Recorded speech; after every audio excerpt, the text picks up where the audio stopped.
It's not fluff. NFT is actually not fluff. There are so many use cases where it is not a fluff. Blockchain is a pricey technology to implement. I'll be very honest with you. So people think that, okay, it's just a technology, let's use it and see how it goes. It's not like that. They faced millions of dollars of frauds. I can give you examples. Every other year, big major banks face these problems. And the banks knew about this. The farmers had no clue that they were a part of such an important implementation, or they were a part of such an important use case being deployed on blockchain technology. Speaking with around 10,000 students in my life, for whom I taught blockchain, undergrads, postgrads, PhDs, etc., faculty, all of that. One thing has been common. Right after the course, people look to force fit blockchain. And that is something I've seen constant across everyone who has studied blockchain from me, right? Going, Abhishek. Superb having you on the show. Hey, thanks, Brad. Likewise, thanks for catching the time here when we're on the same time zone right now. And all the to and fro. Appreciate that. This will be an interesting one for sure, because I'm super excited about this new field of technology, this new entire array of things. So I would love to know, and I would love to get started on this. Why don't you start with an introduction? Sure. So again, thanks, Brad, for inviting me on your podcast. The other episodes I checked are pretty interesting people. Lovely content. About me, I'm from India. I'm currently based out of New York. I have been in the domain of blockchain technology since the last around 8-9 years. I guess more than that. And largely my experience and my work has been in blockchain for social impact, which has literally framed my last half a decade of work, personal work. And that has been basically giving loans to farmers using blockchain technology.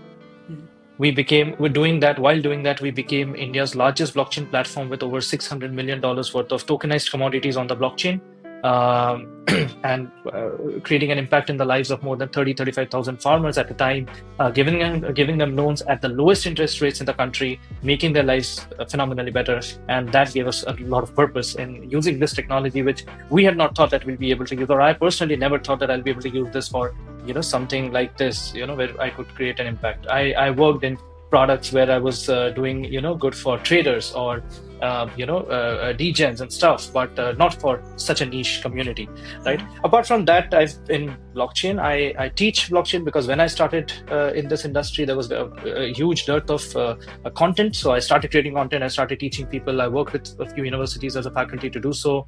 And I also publish, I write books in blockchain. So my life has pretty much been in and around blockchain technology for the last these many years. And I hope to add value, with what we discussed today. Of course, this is amazing. And yes, the use case around the farmers helping them, it sounds so genuine, right? I never thought this will be possible, or this has been possible with blockchain. Yeah. That's really interesting. Yeah, many thought say so. Yeah. In simple terms, if you were to explain to a layman, it's three things. What is blockchain, how it functions, and how is it different from other tech? Sure. So what is blockchain? It's just an immutable piece of technology that helps you basically store data. Now, this also will answer your third question, that how it differs from existing technology, which is databases. I would call blockchain is just another database. It looks, feels, works exactly like a database. You store data in it. But the point is that because of the first feature that I discussed with you, immutability, other features like transparency, security, the robustness that it provides as a technology, you specifically use this technology in place of databases where you would like to prevent frauds, scams, scandals, all of those from happening. Where databases in the past, legacy tech-like databases in the past have failed to help. When we worked in our own organization, when we worked with banks, we were able to pitch it to them that you have been trying to do this, prevent fraud using your, MySQL and all kinds of databases since decades. But it's not like you're not facing still not facing the frauds. Use this technology, use blockchain tech, see what happens. So once we replace their tech with blockchain tech, it all starts making sense for them, and then they understand that, okay, what difference this brings. Right. So what was the second question? How does it function? Okay. So how does it function? Function is basically it works in a distributed fashion. So the critical difference between legacy tech such as databases and blockchain is that it functions in a distributed model. Other than, as compared to databases which work in a very centralized fashion. Right. So for example, if you're working with a bank in India or anywhere, that's a centralized entity. It's storing all the data in it, in their own servers and using databases to order them, arrange them, work with them. In blockchain, what happens is that just imagine that the same piece of data is stored across multiple nodes, across many different organizations, right? That's one type. There are many types of blockchain. The ones that people are usually, or your viewers would likely be familiar with, is going to be public blockchain such as Bitcoin, Ethereum, Polygon, etc., where the entire world is there. Are there servers? Millions of people, thousands and millions of people across the world basically store that data. In enterprise use cases like ours, we built a blockchain of banks, and every bank stored the same piece of data. So no one is going to commit fraud, because the moment one entity commits a fraud, all the other entities would be able to single out that, okay, this is where the fraud is happening, so they can single it out. And like not exactly like other forms of, say, government or private entities where frauds take years to get unearthed, right? So this is how largely blockchain works. The core tech works in this fashion. It just keeps everyone updated, with a copy with every block that happens. Other than that, it's just another database. This is super interesting, because what I can think of is not only the possibilities but some challenges as well. Because Many. it brings transparency, right? Many. Yeah. Yes. So one thing is, I won't take this conversation towards the Dogecoin NFT things, because it's just fluff in a way. Mm-hmm. No, NFT is not fluff. NFT is actually not fluff. I can tell you that. No, I can not share the current. Yes. Not like. Will you say it's been fluff till how it has been applied till now in front of the people? No, actually, when you say how it has been implemented till now, it means that we are only seeing, a few of us are only seeing having a very myopic, vision on the use cases of things like NFT.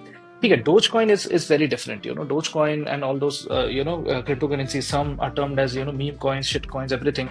All of that is different, right? They drive different kinds of values for different kinds of communities. They might have their own share of values. It's not like, I haven't derived value from any of them. It's not like that. But the point is that when we are talking about something like NFT, it's a technology, right? To be honest, let me add on to this here right away, if I forget later on.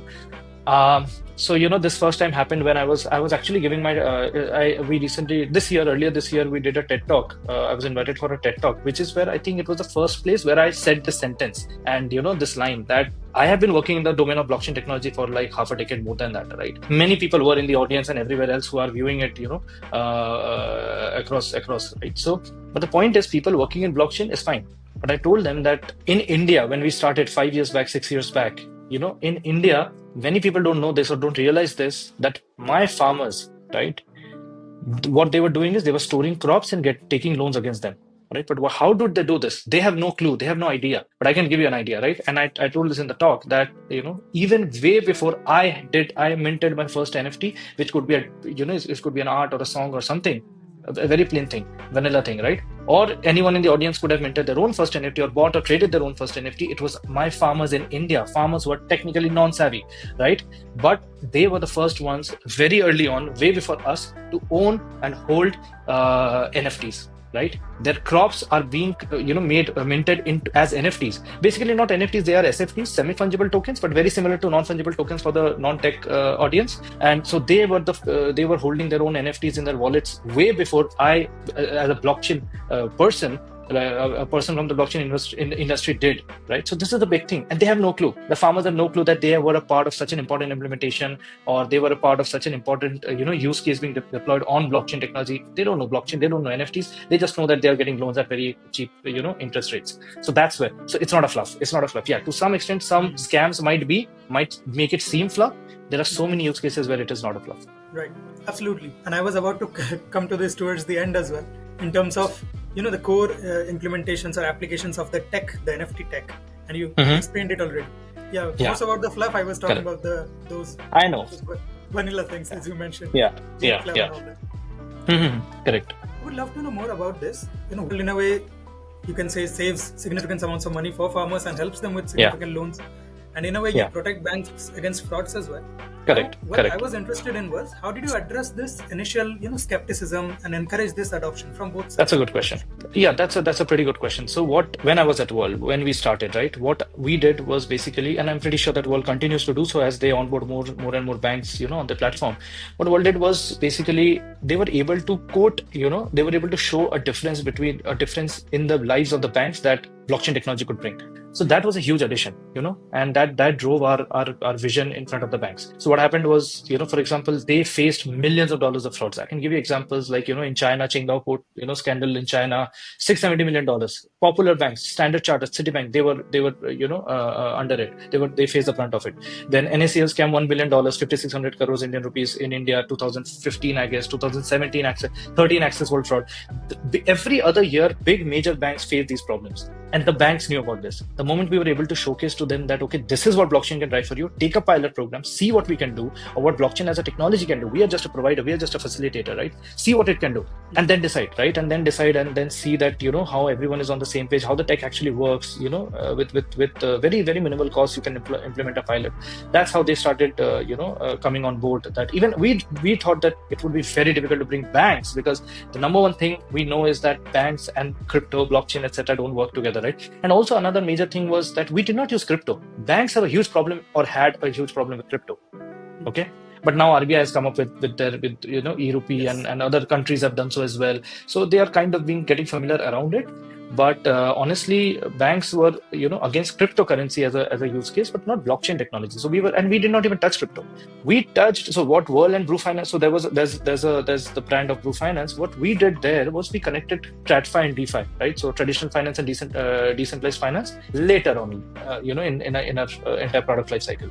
So that's when a bit of crypto came into the picture. But again, the banks were only dealing with fiat currency, and they were only benefiting in terms of fraud prevention. Currencies we use right now. Fiat is your e-rupee. So fiat is your rupee. So for example, dollar, rupees, Indian rupees, euro, all of these are fiat currencies, and crypto, we know what crypto is. Yeah. That's great. Yeah. Along these, you've built India's largest platform of tokenized assets with Bru Finance. How was that journey? Tell us a bit about it. Yeah, sure. So that was Whrrl, actually. Bru Finance is the decentralized finance angle of it. So what Whrrl, so the journey, again, I've quoted a few things out of the journey earlier, already in our discussion. So what it looked like was that, what is the use case that we're solving, right? Are we solving a use case? Are we force-fitting blockchain? So even when I teach, I told you I teach, right? So, across all the experience that I've garnered from speaking with around 10,000 students in my life, for whom I taught blockchain. Various levels of their own expertise, right? Undergrads, postgrads, PhDs, etc., faculty, all of that. One thing has been common. Right after the course, people look to force fit blockchain. And that is something I've seen constant across everyone who has studied blockchain from me, right? So, but that's also part of my curriculum, that, now let's discuss how you can stop thinking about force fitting blockchain. It should be like that, I want to do something, I want to launch a to-do app, and the first thing I do is implement blockchain on it. First, question yourself, what are you doing? Blockchain is a pricey technology to implement. I'll be very honest with you. So people think that, okay, it's just a technology, let's use it and see how it goes. It's not like that. What blockchain means, implementing blockchain means, is that you will have to invest in multiple servers. You'll have to get them as a part of a blockchain network, right? Even in our case, the banks paid for their own servers, but still, these are multiple servers. These are engineers, also includes engineers who are not very, who are very sparse in nature, right? So we do not have a lot of blockchain engineers even today. That's true. There has been definitely, an increase in numbers, but overall, still, it is a dearth. We don't have as many blockchain software engineers as general non-blockchain software engineers, right? All of that comes at a cost, right? So that's why you have to be very cautious about what you are implementing blockchain into. So, so that's where we started at Whrrl, that what is the use case, whether we are able to solve it with blockchain or not. When we saw that, okay, this is the B2B2C product, everyone is facing a problem. There is collusion, there is scam, there is scandals, right, happen. And we were able to see that, okay, ultimately the plight of the farmer is huge, because they are getting interest rates at 30-35% per annum, which is further, kicking them down the, debt trap. So that meant that, okay, there is some gap here, right? Why are we not able to solve it? Because the legacy technology is not able to solve it. So let's implement blockchain. Then we started bringing on, other stakeholders as well. For example, the government warehouses. So, we started off, the first thing that we did was get entirety of Maharashtra on a blockchain platform, which meant that any farmer anywhere in Maharashtra, be it, near Pune, Nagpur, Satara, whatever cities you've not even heard about, right? If you have a Maharashtra government warehouse there, you're a farmer in Maharashtra, you go there, store your crops, you're bound to come on the blockchain platform of Whrrl, right? And then the moment you do that, we can help you. We can truly help you with easy, real-time, low-cost access to loans. That's how the entire picture got woven. And then, they have actually, IIM Ahmedabad went ahead and published a case study called, blockchain use of blockchain technology for financial inclusion. So this is the case study which we were driving, that how can financial inclusion be brought with blockchain technology, which is something we only think about, when we are talking about cryptocurrency, right? So that's how we wanted to change the narrative. And then gradually we went on to, join, connected with a DeFi platform, which is Bru Finance. And then so that the same farmer can be served with Indian rupees or DeFi, right? So both ways. That's how the story was. Let me know if any questions. That's how we came out building that platform. Super impactful, man, because it's creating real impact on the ground level with actual people who would actually help with loans, would actually be able to kind of, you can suggest, move to a different level of output, different level of maybe innovation. Correct. Newer facilities, Exactly, agriculture, all of that. Super interesting. About the DeFi and tokenized aspect of things, can you explain that part a bit? The tokenized aspects?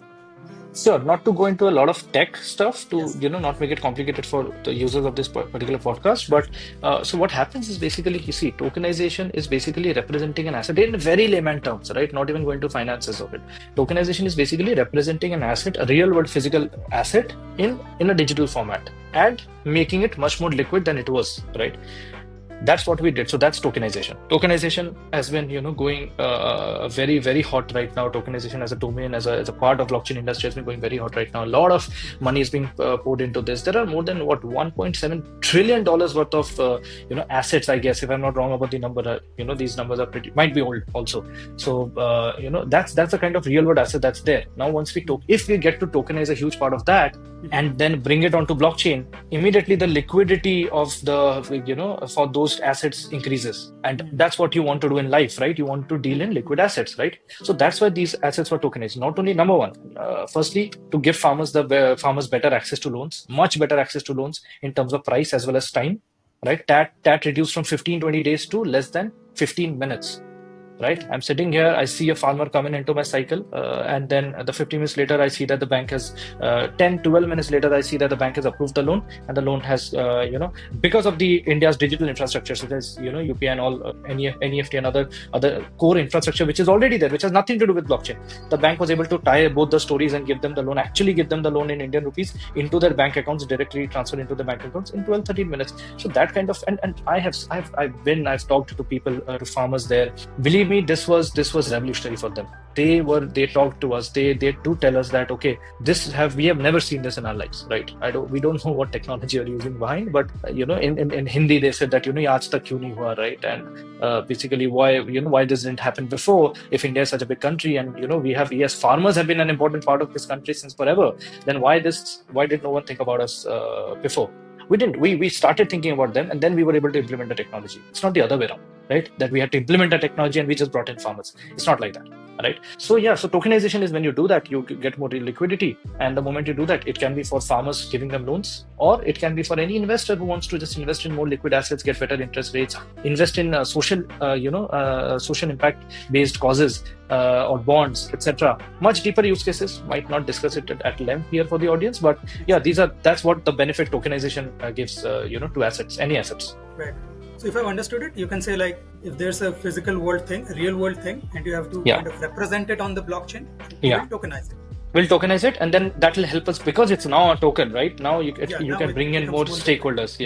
We bring in more stakeholders, bring in money from outside, let people invest in them, see what the characteristics of the token is. That's why the NFT structure we gave it, right? So that NFT can show what it actually is. If it is like wheat, what is the kilograms, or what is the weight in kilograms, what is the quality, A, B, C, grade, 18, 19 different parameters based on, moisture, this, that, everything that a crop should have with it. Now it's a part of an NFT. A user sitting in Iceland will not be able to travel to Satara in Maharashtra and the warehouse and see that, oh, this is what the crop contains, or this is what the crop looks like. But an NFT will give them that. And how do they know that this is correct? Blockchain, right? They know that this is trusted. They have the entire trail on the blockchain, and it's immutable. So they are trusting the technology. Totally, you can say fundamental shifts will happen in the way we are trading right now. in the real It world? is already happening. Yeah, it is already happening. That's why to tokenize and Amazing. bring in people on the same page. We can dive Yeah. a little bit to wrap up this part of the conversation into So beyond yeah. Whrrl. What are some areas of application implementations that you see, maybe in agriculture, finance, or other fields as well? Sure. So actually, agriculture is one we just discussed, right? Agriculture, there would be other use cases as well, but this I've closely worked with, and I've seen a real ground on ground, impact. Other than that, I have seen a lot of impact in healthcare. I do not come from a healthcare background. I'm not a doctor, and I don't come from that background. But still, I was fortunate enough to. So the last book, which in 2023 came, the name is Blockchain Applications in Healthcare. Right? It is published by Wiley, and what we cover there is that how blockchain can help healthcare. Right? Or what applications of blockchain can be there in healthcare, which covers everything from EHRs, electronic health records, to patient doctor confidentiality, to adhering to HIPAA and all other rules and policies intact, regulations, etc. Then for example, working in an enterprise setup, working in an enterprise setup, and how blockchain can help there, how blockchain can help supply chains, how blockchain. So basically, I remember in a very bleak fashion. But during COVID, I think in UK, a couple of companies were the first people to use blockchain technology to track COVID vaccine trials, right? That's something I read there, and we covered that in the book as well, in one of the pieces parts. So see, this just quickly rounded up, but this is one area where I see. Other than that, there are so many. So this is something I've again personally worked with while writing the book last year. Other than that, I've seen a lot of work in supply chain, big organizations, Nestle. Nestle with IBM and Amazon, they put their entire coffee supply chain on blockchain, and that gave them huge results. Right? I don't have numbers right now with me, but that was a very successful use case. I teach that use case sometimes in my classes. Other than that, a big use case in India right now is basically the telecom. So the telecom networks. So many people don't know this. In fact, every class that I take, I have asked this to students. No one has an idea, right? But they are so happy to know it later on that, okay, this is something we use every day, right? They use their phones, their networks, their messages every day, but they have no clue that they're interacting with a blockchain network in real time on a daily basis, right? Even be it directly or indirectly. I'll tell you. So basically, what the Telecom Regulatory Authority of India has done is basically they've set up a blockchain network. Now, every network provider, Jio, Airtel, Vodafone, BSNL, all of them are nodes, or they have their own nodes on that blockchain network, right? So just like any other enterprise blockchain network would work, right? And now they require companies to register themselves as PEs, principal entities, with any of these telecom providers, Airtel, Jio, whatever, right? And then also, once they get approved as PEs, they also have to put their templates, that what template are you going to advertise to your customer, right? Once they do that, then they can only send to their customer that template. The moment they want to make any changes, that has to go through the entire process of approval. And why any company? So I might be using Jio as a provider, but I can actually register as a PE with Airtel also. So there's a very beautiful blockchain gimmick. What is that? You can do that is because irrespective of who my provider is, because blockchain is transparent, right? Even if I register with Airtel, my data goes onto the network as a PE. It might have an additional key that, okay, I did it via Airtel just for record purposes, but Jio is able to see that. So if I suddenly use my Jio network, what Jio will do is check in that blockchain network. It will see that, okay, I am a PE via Airtel, via Vodafone, whoever. I am a PE on the blockchain network. It will allow me to send messages, and then it will see, okay, what templates I've approved, and only that template will go to you as a user. So for example, we worked with farmer. We used to send notifications to farmers. We had to do this. It was a tedious process, huge implementation on TRI's level. But TRI is doing it to solve, spams and spam calls and messages in the country. Soon I believe that we'll start seeing results. It's a huge country, a lot of spams, but yeah, still we will start seeing results. Yeah. So these are so many varied use cases of blockchain technology. But people, sadly, many people only know about Bitcoin, Ethereum. That's it. They end there, right? That's why all this education needs to be out there. Yeah, it's really needed, because I think generally people have that that cursory knowledge of maybe some chains. Correct. They'll know a few tokens, all of that, but nothing. Yeah, you're right. Correct. Along those lines itself, that you've trained thousands of people in blockchain. What would you say are some of the biggest misconceptions about this technology that you've encountered among students, professionals? Yes. Actually, students, professionals alike, even PhDs of computer science who know computer science from the ground up, they know everything about computer science. But the moment blockchain comes into the picture, their mind gets stuck at, okay, Bitcoin. I've heard about Bitcoin. So I want them to come out of that, right? Because that is very important before they start the entire course. Yeah, it's a beginner's curse. They have to unlearn first and then learn new things. And they take some time there. There's some confusion because, see, honestly, Blockchain is a tricky subject. I'll be very honest with it. And I tell this, sometimes I gauge the audience and I tell this to them that, okay, next three classes, n number of classes, right? Do a few things for me. First, forget about Bitcoin and Ethereum and stuff that you know. Start from scratch. Unlearn that first, then come tomorrow and we'll start fresh, right? And then, I just ask them that, okay, just try to understand the core use cases as a technology, what blockchain can do. So the biggest misconception is that Bitcoin and blockchain are the same thing. This is a slide. This one slide I always show in all my classes because this is true, because this is a huge misconception, right? So they don't understand that cryptocurrency is an implementation of blockchain technology, and so are so many use cases and so many implementations, right? So that is one misconception. Then another misconception I found is major ones. I'm just sharing a couple of major ones. There are tens of misconceptions, but another one is that you can implement. I discussed this before, right? They think that you can implement blockchain anywhere, just like they have been implementing databases till now in their entire lives. They just think that, okay, from tomorrow after learning blockchain, I'll just pick and lift and shift my product from databases to blockchain. Doesn't work that way. I have to do a really hard work on convincing them that don't do this. I have to show them examples like the To-Do app, like, how much we spend. So I remember I tell my students that, at Whrrl we sometimes spend lakhs on, lakhs or quite a few $1,000s on just maintaining the blockchain network. We would not have been able to, do away with it unless we offset that amount with the amount of frauds that we were solving. If that didn't happen, then who's going to pay those bills, right? So your impact of using blockchain should be way higher in the dollar value as compared to the dollars that you're spending on just upkeeping the network, right? These are a few of the top misconceptions that they have, which takes some time to get away. But once they do, then they can start thinking clearly that, okay, this is where I can implement blockchain. That's the kind of research paper I can write. That's the kind of project I should work with. Right, and so on. Makes sense. I was also thinking along these, if you think about from the AI aspect as well, because people generally, it's a To-Do app, introduce AI in it somehow. It's not needed. Exactly. That's what's happening. And not even AI. Let's go deeper into AI. Talking about specifically about LLM models, right? Everything has an LLM implementation in it, right? So everyone wants to be ChatGPT. Everyone wants to implement an interface. Whatever app you're doing, everyone wants to have an LLM, interface inside it so that you can talk to that app. So that's the problem. That's a big problem. And you're right, because they don't gauge how capital intensive it will be upfront, and then later if they are not able to provide value and monetize it, then it's a waste. Correct. How will you advise someone to start, or how will you pique someone's interest? Sure. Let's say I am a young 20-year-old engineer, but I'm really interested in knowing about blockchain and getting deep into it. How would you advise me? Yeah. So as you mentioned in your own question that, how would you pique someone's interest? So I think they should start off with a podcast like this, because we have, before even talking about the career opportunities or etc., we have actually spoken about the real on-ground use cases, which are pretty fascinating. They are fascinating to the industry. If you want to build a career in blockchain, you have to do something which is fascinating to the industry, right? That's when someone will hire you, or you will build a product around it. Every person cannot just go about building a cryptocurrency, doing an ICO, or a coin sale, token sale, and earning money on that, right? That's how a very small part of the world works, right? So you have to do something truly, inclusive and truly, innovative, right there. So that's how they should start. First of all, they should, go through what people are doing already, right? There are n number of case studies, books, podcasts, everything is there. 5-6 years back, nothing was there. People were very wary of even talking about blockchain. They only talked about crypto and ICOs and etc. and the scams that they were getting into, right? That's why. That's a sad story of it, that people started knowing about crypto, and the first thing that they faced in 2018-19, I guess, if I'm not wrong, is that, ICOs are scam. And then people are like, okay, if ICOs are scam, I should stay away 100% from blockchain. So from there, it has taken a lot of, courage and hard work for us to bring it back up and get people like banks on board or students to learn blockchain and so on, right? Both sides of the supply chain. So so that's how they should start.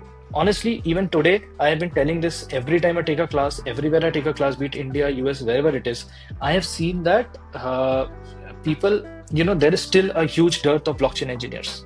And not just engineers, there are so many career prospects. If you're into product management, if you're into design, every company, earlier what used to happen is that we used to talk about blockchain companies. So what are blockchain companies? We knew that blockchain companies are organizations which build blockchain products and then they offer it as SaaS products to other companies, right? But today it is not the case. Today there are blockchain companies, pure blockchain companies, but there are also any company, any, traditional company who have a blockchain division.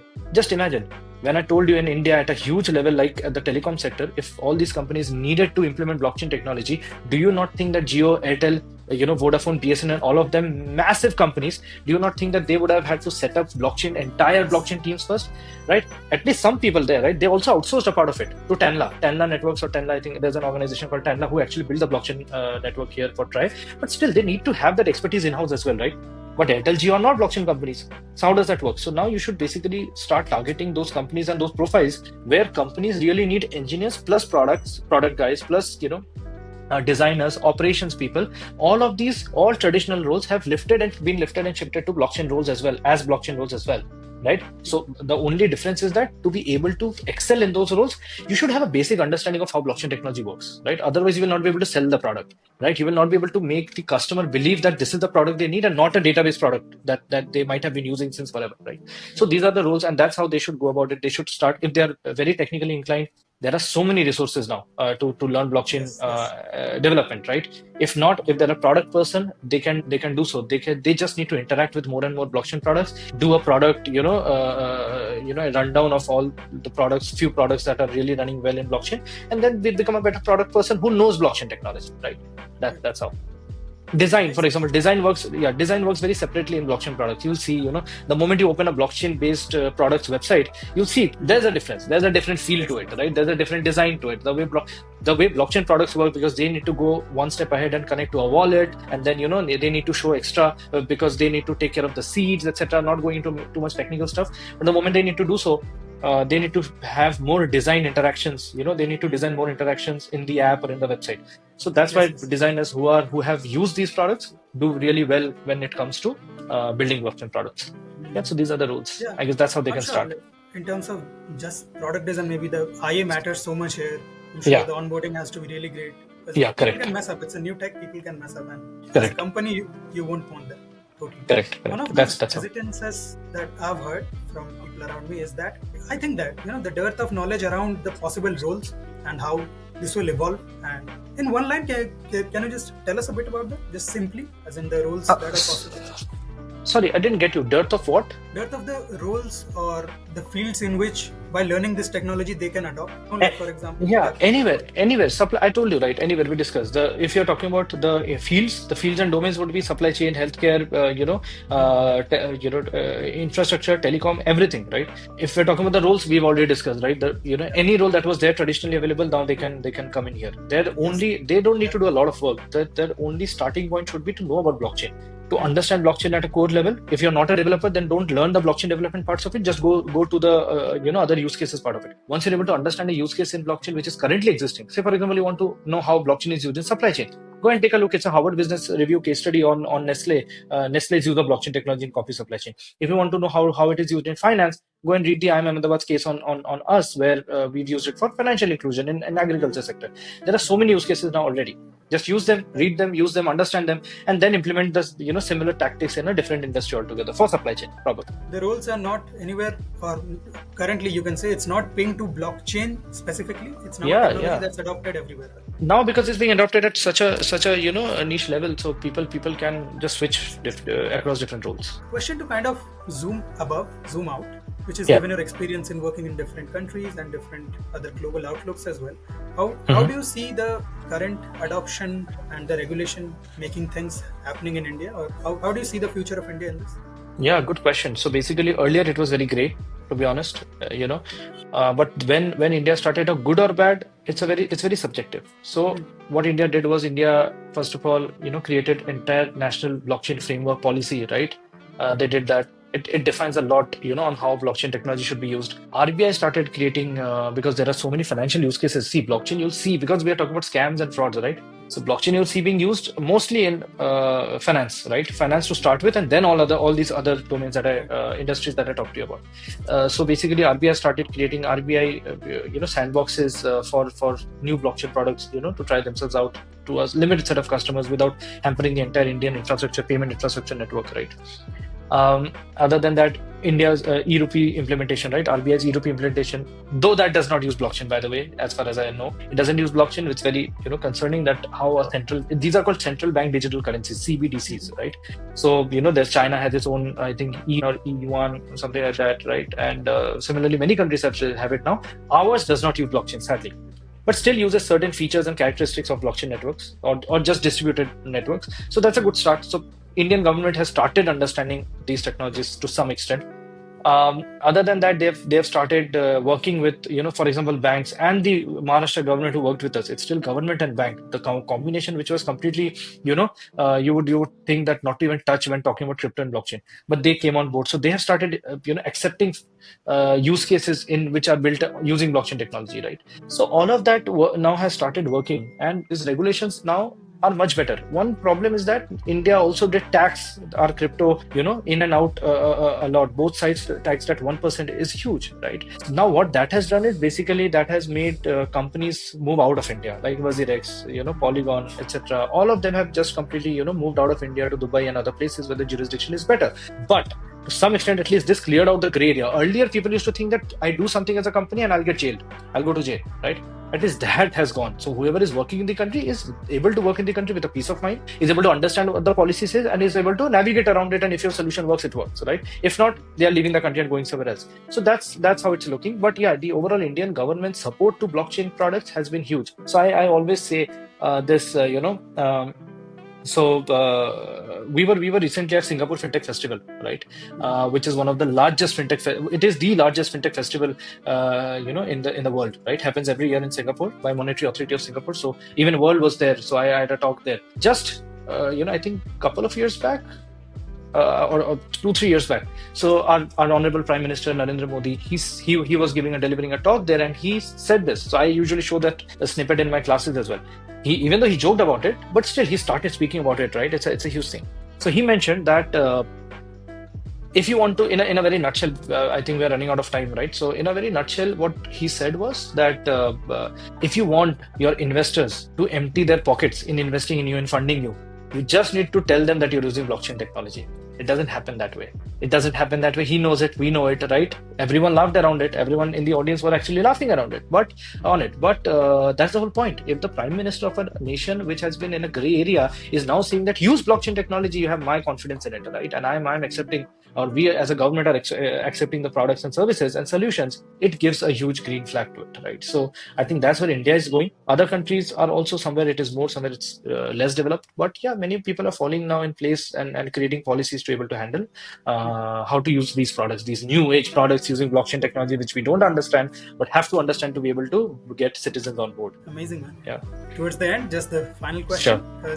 Yeah, sure. You are a UNDP INSPIRO Fellow, Think Fellow, Ethereum Foundation Fellow, 1 in 7 globally. That's amazing. Yeah, 30 yeah. and then 30. How does one have such an illustrious, magnanimous career trajectory? And the question is more to inspire the newer generation watching that this is possible. Right.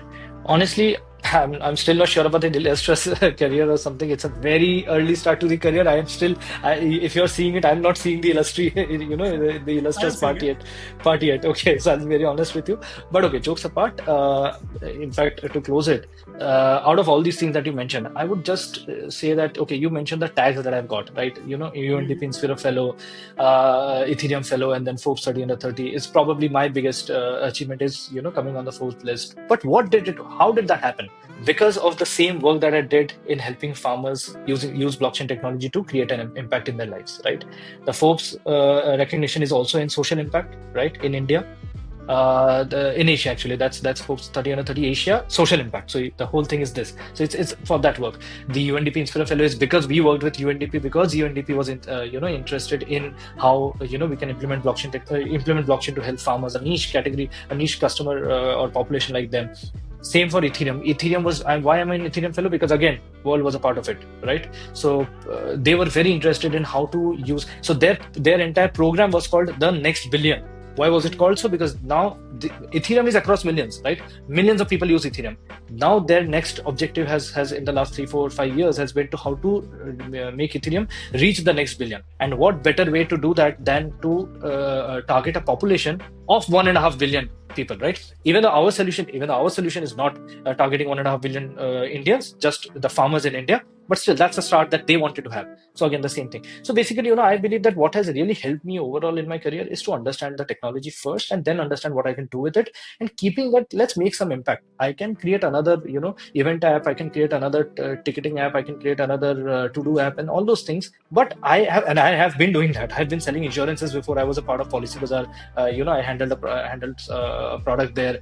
All of that is fine. It was for a very tech-savvy population. It was for a very niche of people who can use laptops, iPads, iPhones and stuff, and immediately go for claims. Everything is sorted. We just make their lives better. But here I get to revolutionize their lives, right? Because they are people who don't even have a smartphone. From there to using blockchain technology, this is something that really gives me a lot of fire to work on. And so that's I believe for anyone who's listening to this also, that will be my only go to statement, that thumb rule, that see what impact you can create. If I was not creating an impact, there would not have been an impact back in my life either, right? I think that's how it goes. On that note, we ended. This Sure. was such a terrific conversation. Thank you so much. Thanks, Brad. Likewise. Just